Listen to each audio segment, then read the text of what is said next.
अभियान समाधान शिबिर या शिबिराच्या निमित्तानं उपस्थित असलेले पलूस कडेगावचे आमदार, माजी सहकार व कृषी राज्यमंत्री सन्माननीय आमदार विश्वजीत कदम, या कार्यक्रमाच्या निमित्तानं उपस्थित असलेले माजी आमदार, आमचे मार्गदर्शक म्हटलं तर काही वागवणार नाही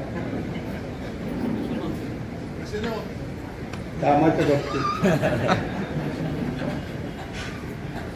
आज आपण आमच्या पलूस कडेगाव तालुक्यामध्ये या कार्यक्रमाच्या निमित्तानं उपस्थित राहिला त्याबद्दल पलूस तालुक्याच्या वतीनं दोन्ही कडेगावकरांचं मी मनापासून स्वागत करतोय. अनेक चांगलं चित्र तुमच्या उपस्थितीमुळे निर्माण झालेलं आहे. विकास कामामध्ये आपला सहभाग, बाळासाहेबांचा सहभाग हा असाच असावा.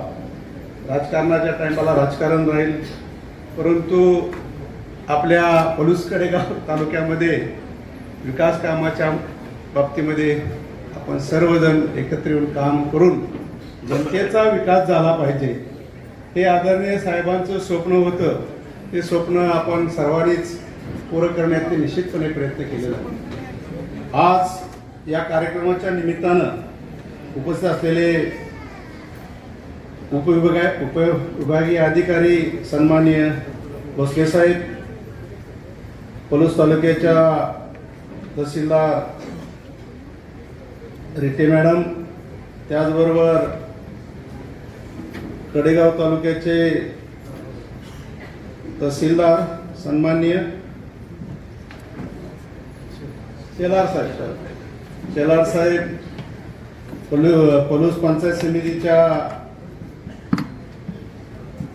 अधिकारी आणि सर्व मान्यवर, पलूस पंचायत समितीचे सभापती, उपसभापती, त्याचबरोबर जिल्हा परिषदचे उपाध्यक्ष ऋषिकेश लाड, पलूस नगरपंचायतीच्या सुधानिताई, सर्व उपस्थित.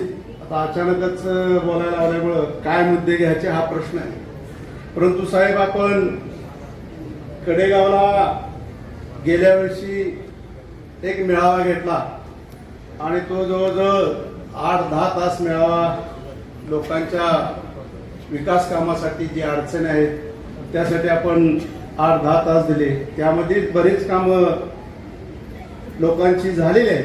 आज आपण दुसरा समाधान मेळावा घेत आहोत.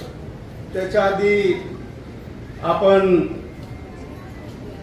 महाराष्ट्राचे मुख्यमंत्री फडणवीस साहेब यांचा वाढदिवस, यांना सुद्धा मी बाळासाहेब पलूस तालुक्याच्या वतीनं वाढदिवसाच्या निमित्तानं शुभेच्छा देतो. बाबा हा निरोप आमचा तुम्ही तिथं पोहोचवायचा आहे पलूस तालुक्याच्या वतीनं. त्याचबरोबर महाराष्ट्राचे माजी उपमुख्यमंत्री सन्मान्य अजितदादा यांनाही वंदन पलूस तालुक्याच्या वतीने करतो. आज या समाधान मेळाव्याच्या निमित्तानं आपण जे काम करत आहात, सर्व शासकीय यंत्रणा ती करत असताना सर्व लोकांचं समाधान झालं पाहिजे. सर्वांना आपल्या कामामध्ये ज्या अडचणी आहेत किंवा काय त्रुटी आहेत त्या एका छताखाली आणून आपण तात्काळ दाखल्या असतील, शेतीचे काही प्रश्न असतील, पाणंद रस्त्याचे काय प्रश्न असतील, नोंदीचे काय प्रश्न असतील महसूल विभागामध्ये, यात बरोबर रेशन कार्डांचा विषय असेल, हा मार्गी लावण्याचा आपल्या प्रशासनानं निश्चितपणे प्रयत्न केलेला आहे आणि त्याचा पाठपुरावा सातत्यानं आमदार साहेब घेत आहेत, आपण घेत आहात. आज आपल्याला सांगू इच्छितो की साहेब आपण जे काम करताय ते अतिशय चांगल्या पद्धतीने करताय, परंतु 1920 पूर्वीचे 7-12 आणि फेरफार सध्या मिळत नाहीत साहेब. ते मिळण्यासाठी आपण प्रयत्न केला पाहिजे. त्याचबरोबर दुसरा एक विषय होता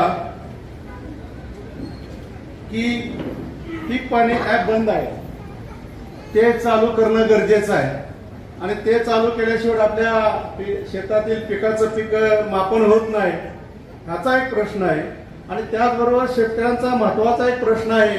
तो प्रश्न म्हणजे ज्या वर्ग 2च्या जमिनी आहेत त्या मध्यंतरी महाराष्ट्र शासनानं त्याच्यावरती कर्ज द्यावं, पीक कर्ज द्यावं असा आदेश केला आणि मंत्रिमंडळाच्या बैठकीमध्ये सुद्धा त्याला मान्यता मिळाली.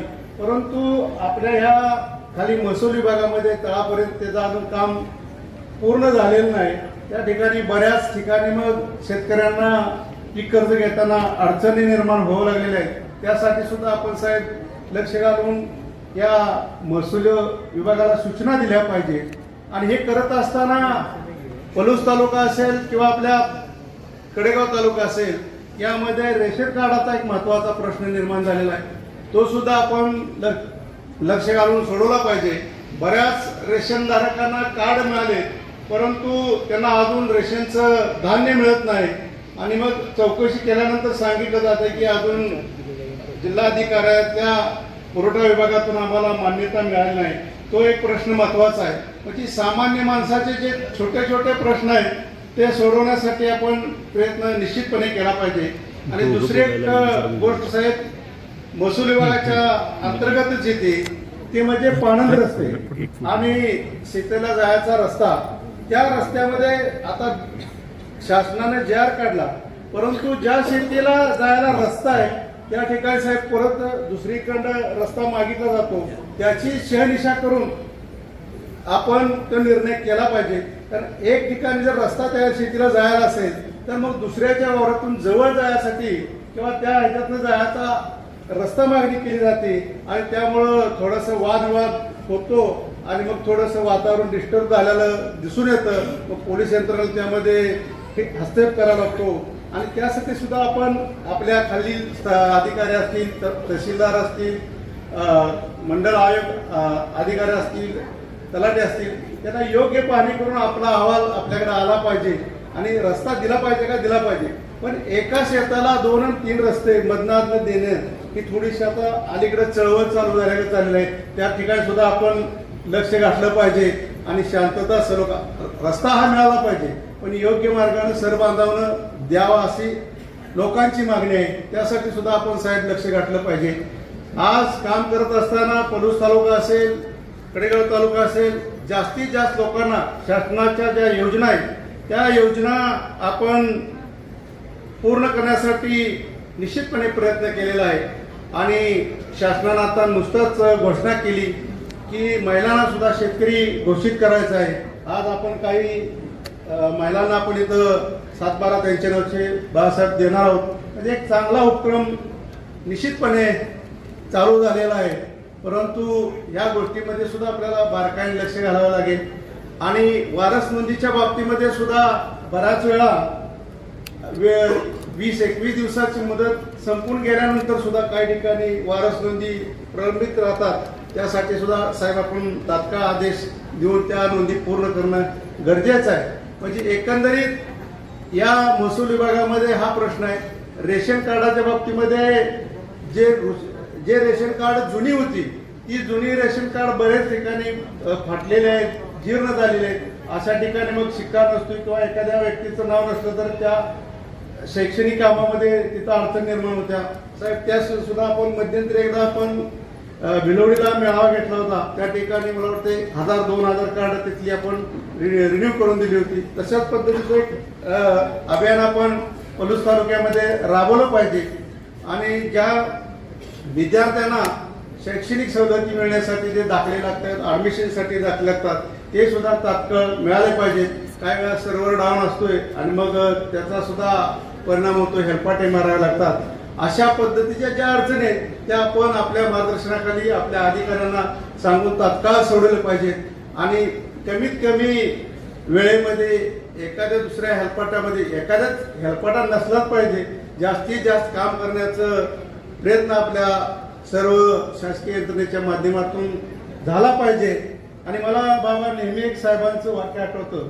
असा मेळावा असेल किंवा शासकीय अधिकाऱ्यांना साहेब म्हणायचे, प्रत्येक गोष्ट तुम्ही कानामात्रा बघत जाऊ नका. आठवड्यात महिन्यात एक सामान्य माणसाचं काम झालं पाहिजे. असा एक साहेबांचा उद्देश होता. त्या पद्धतीनं आपण थोडस सर्व ठिकाणी सूचना देऊन किरकोळ अडचणी असतील त्यात थोडंसं दुर्लक्ष करून लोकांना मदत झाली पाहिजे आणि मगच खरं तुम्ही लोकांच्यासाठी काम करताय हा उद्देश सफल होईल. या भागामध्ये ज्या काय अडचणी होत्या, रस्त्याच्या अडचणी असतील, शेतीच्या नोंदीच्या अडचणी असतील, रेशन कार्डाच्या अडचणी असतील, त्या निश्चितपणे आपण सोडवणार आहोत. ज्या ठिकाणी तुम्हाला अडचणी तिथं आमदार साहेब विश्वजित कदम हे तुम्हाला मदत करतील. आणि काम करत असताना आपण सर्वजण जनतेचे सेवक आहोत. त्या अशा पद्धतीनं काम करणं गरजेचं आहे. बाबा शासकीय सेवकांना पगार आहे, आपल्याला काही पगार नाही, तरी सुद्धा आपण लोकांच्यासाठी अहोरात्र राबतोय. आणि हे करत असताना लोकांच्या मध्ये एक समाधानाचं वातावरण आहे की साहेबांचे विचार घेऊन आपण काम करत आहोत. याचा सर्व आपल्या सर्वांना अभिमान आहे. साहेबांचे विचार, साहेबांची कामाची पद्धत आणि गरिबाला काम झालं पाहिजे हे साहेबांचं धोरण आता सुद्धा आपण सर्वजण राबवत आहोत. या पलूस तालुक्यामध्ये काम करत असताना कोणत्याही अधिकाऱ्याला विनाकारण काय फारसा आमच्याकडे कधीच त्रास झालेला नाही. थोडंसं कायदा व्यवस्थेच्या बाबतीमध्ये पोलीस खात्याला सुद्धा दक्ष असलं पाहिजे. आता पेरणी आणि ऊस लागणीच्या वेळी सातत्यानं बांधावनं बांधणं होतं, काकरी इकडे गेली तिकडे गेली, त्यासाठी सुद्धा आपण बोलवून शेतकऱ्यांना समन्वय साधून जे योग्य आहे त्याचा न्यायदानाचं काम आपल्या पोलीस डिपार्टमेंटच्या माध्यमातून झाला पाहिजे. त्याचबरोबर थोडंसं आपण जो सध्या जे वातावरण आहे, जे ड्रग्ज, जे नशिले पदार्थ हे ज्या ज्या ठिकाणी आहेत त्या ठिकाणी आपण थोडीशी कठोर भूमिका, कठोर कारवाई करणं गरजेचं आहे. आणि जर केलं तर तुमचाही ताप कमी होईल आणि आमचाही ताप कमी होईल. कारण या माध्यमातून मग कुठं चुकीचं काहीतरी घडतंय, काहीतरी होतंय आणि मग सगळी पोलीस यंत्रणा कामाला लागत्या, आम्हाला सर्वांना काय त्यामध्ये हे करायला लागते. म्हणून आपण थोडंसं बारकाईनं लक्ष देऊन या गोष्टीकडे जर लक्ष दिलं तर हा तालुका निश्चितपणे सुव्यवस्थित काम करत आहोत. आपल्या सर्वांच्या सहकार्याने आपण चांगल्या पद्धतीनं काम करूया आणि ज्या ठिकाणी थोड्याशा अडचणी आहेत त्या थोड्याशा आपण प्रांतसाहेब काय अधिकाऱ्यांना बोलून सूचना द्याव्या आणि चांगलं काम या शिबिराच्या माध्यमातून करूया. आणि या शिबिराचा उद्देश समाधान होईल असं काम लोकांचं करूया. एवढंच या ठिकाणी मी सांगतो आणि इथं थांबतो. जय हिंद, जय महाराष्ट्र. धन्यवाद. महेंद्र